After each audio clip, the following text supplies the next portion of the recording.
శ్రీ గురుభ్యో నమః. శ్రీ మహాగణపతే నమః. శుక్ర సంచారం ధనస్సు రాశిలో ఎటువంటి ప్రభావం చూపించబోతుంది, అసలు శుక్రుడు ఎటువంటి గ్రహం అనేది మనం చూద్దాం. శుక్రుడు జ్యోతిష్యరీత్యా ఒక ఉన్నతమైనటువంటి స్థానాన్ని ఇవ్వగలిగినటువంటి గ్రహం అన్నమాట. అంటే ఎవరైతే ఫిల్మ్ యాక్ట్రెస్లో కానీ లేకుండా ఉంటే ఫిల్మ్ యాక్ట్రెస్గా ఉండే రాజకీయ రంగంలోకి ప్రవేశించినటువంటి వారి మీద కూడా ఈ యొక్క శుక్ర గ్రహ ప్రభావం అనేది ఉంటుందన్నమాట. వారి జాతకరీత్యా కూడా ఉంటుంది. మరియు అలాగే యూట్యూబ్ ఛానల్స్ రన్ చేస్తున్నటువంటి వారు, అలాగే ఎవరైతే జీవితంలో ఉన్నతమైనటువంటి స్థితికి చేరినటువంటి వారికి మీద కూడా శుక్రగ్రహ ప్రభావం అనేది ఉంటుంది. వైవాహిక జీవితంలో ఎక్కువగా ఇన్ఫ్లుయెన్స్ చేయగలిగినటువంటి ఒక ప్లానెట్గా చెప్పచ్చు అన్నమాట. అంటే శుక్రుడు మంచి స్థానంలో ఉన్నప్పుడు వైవాహిక జీవితంలో ప్రశాంతమైన జీవితం అనేది కూడా ఉంటుంది. వైవాహిక జీవితంలో అరంబరకలు లేనటువంటి జీవితం అనేది ఉంటుందన్నమాట. శుక్రుడు సరైన స్థితిలో ఉన్నట్లయితే మంచి అనుకూలంగా ఉంటుంది. అలాగే శుక్రుడు కుజుడి యొక్క స్థానంలో ఉన్నట్లయితే వైవాహిక జీవితంలో ప్రాబ్లమ్స్ని క్రియేట్ చేస్తుంటుంది. ప్రేమ సంబంధితమైన వ్యవహారాలకి ఎక్స్ట్రా మ్యారిటల్ అఫైర్స్ అన్నమాట. అంటే వివాహేతర సంబంధాలు పెట్టుకునే వారికి కూడా శుక్రుడు సరైన స్థానంలో లేనప్పుడు వివాహేతర సంబంధాలకు కూడా దారితీస్తూ ఉంటాడు అన్నమాట. అలాగే లవ్ ఫెయిల్యూర్స్ కూడా శుక్రుడు సరైన లేనప్పుడు లవ్ ఫెయిల్యూర్స్ని క్రియేట్ చేస్తాడు. అలాగే ఆత్మహత్యలు చేసుకోవటానికి, టెన్షన్ వాతావరణాన్ని కలిగించడానికి కూడా శుక్రుడు సరైన స్థానంలో లేనప్పుడు దశాంతర్దశల్లో ఇక ప్రభావం అనేది ఎక్కువగా ఉంటుందన్నమాట. సో ఇప్పుడు శుక్రుడి యొక్క సంచారం, శుక్రుడు ఎటువంటి గ్రహము మనం చెప్పడం జరిగింది కదా. ఇప్పుడు శుక్రుడి యొక్క ప్రభావం అనేది ఇప్పుడు ధనస్సు రాశులకు మారినప్పుడు ద్వాదశ రాశుల మీద ఎటువంటి ఇంపాక్ట్ ఇవ్వగలుగుతాడు, అంటే ఎటువంటి ప్రభావం చూపించగలుగుతాడు అని చూద్దాం. దానికన్నా ముందు కొద్ది గ్రహస్థితి గురించి మనం చూసినట్లయితే గురువు వచ్చేటప్పటికి మేషంలో సంచారం చేస్తున్నాడు, అశ్విని నక్షత్రంలో కొనసాగుతున్నాడు అన్నమాట.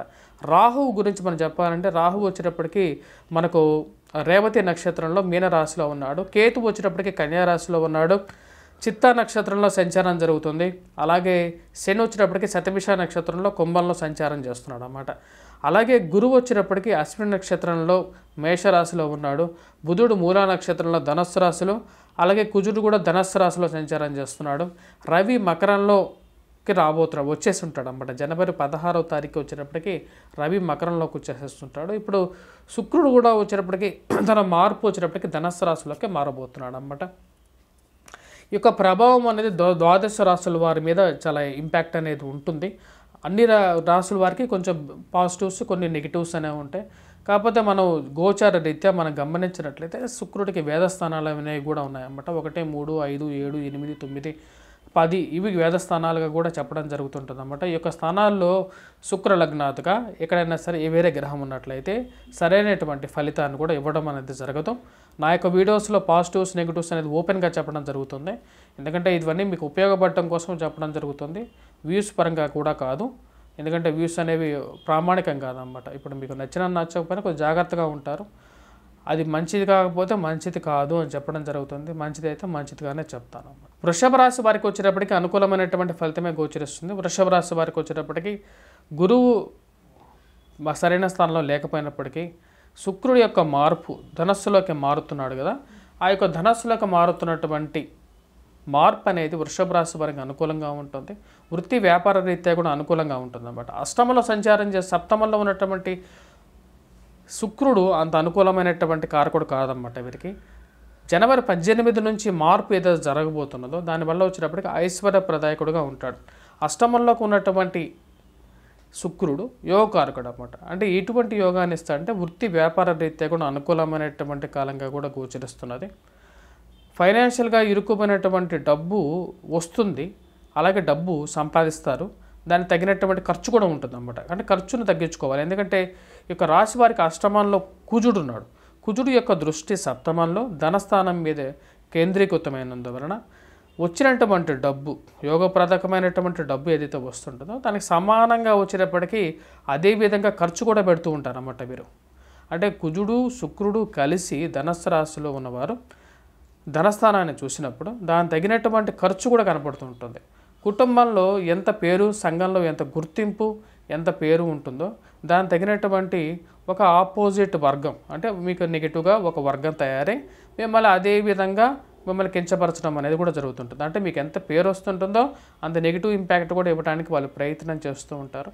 గృహ వాహన కొనుగోలు సంబంధితమైన విషయాల్లో తగు జాగ్రత్తలు తీసుకొని ముందుకు వెళ్ళొచ్చు.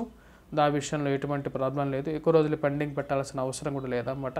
ఇక రాశి వారికి వచ్చేటప్పటికి నెక్స్ట్ జనవరి 18 నుంచి అనుకూల కాలంగానే గోచరిస్తున్నది. విద్యార్థులు పోటీ పరీక్షల కోసం ప్రిపేర్ అయ్యేటువంటి వాళ్ళకి అనుకూలమైనటువంటి ఫలితాలుగానే గోచరిస్తున్నాయి. కొద్దిగా కష్టపడి చదివితే యోగాన్ని సిద్ధించగలిగేటువంటి స్థానాల్లో శుక్రుడు జనవరి 18వ తారీఖు నుంచి ఫిబ్రవరి 12వ తారీఖు వరకు అనుకూలమైనటువంటి ఫలితాలు ఇవ్వడానికి రెడీగా ఉన్నాడు. అలాగే ప్రయాణ సంబంధితమైన విషయాలు కూడా అనుకూలించే విధంగా ఉన్నాయి. విదేశీయాన ప్రయత్న సంబంధితమైన విషయాల కన్నా వచ్చేటప్పటికి దూర ప్రాంత ప్రయాణం అనేది అనుకూలిస్తుంది. పోటీ పరీక్షల కోసం ప్రిపేర్ అవుతున్నటువంటి వారు, గ్రూప్స్, ప్రిలిమ్స్ ఎగ్జామ్స్ కోసం ప్రిపేర్ అవుతున్న వారు కష్టపడి చదివితే అనుకూలమైనటువంటి ఫలితం కొంచెం వరకు సాధించగలుగుతారు అన్నమాట వారు. మిగతా విషయాల గురించి చెప్పాలంటే శుక్రుడు అష్టమంలో ఉన్నప్పుడు ఐశ్వర్యప్రదాయకుడుగా ఉన్నప్పటికీ కుజుడితో కలిసి ఉన్నప్పుడు అంత యోగాన్ని కలిగి ఇవ్వడం అన్నమాట. మిగతా విషయాల గురించి చెప్పాలంటే ఇక రాశి వారికి వచ్చేటప్పటికి చాలా మంచి అనుకూలమైనటువంటి స్థానంలోకి ఫిబ్రవరిలో రవి రాబోతున్నాడు అన్నమాట. ఫిబ్రవరి టైంకి వచ్చేటప్పటికి వీరికి వృషభ రాశి వారికి వచ్చేటప్పటికి ఇంకా ఎక్కువ అనుకూలమైనటువంటి ఫలితాలు పొందగలుగుతారు. వృత్తి వ్యాపార రీత్యా కూడా ప్రస్తుతానికి గడిచినటువంటి నెల కన్నా రాబోతున్నటువంటి పీరియడ్లో అనుకూలమైనటువంటి ఫలితాలు పొందుతారన్నమాట. రాజకీయంగా ఎదగాలి అని చెప్పి మీకు చిరకాల వాంఛ అనేది కూడా నెరవేరుతుంది. దాని తగినటువంటి ముందు అడుగు ఒక మంచి వార్త వింటారు. ఫైనాన్షియల్గా కూడా కొత్త ఉద్యోగ ప్రయత్నాల్లో ఎక్కువగా జీతం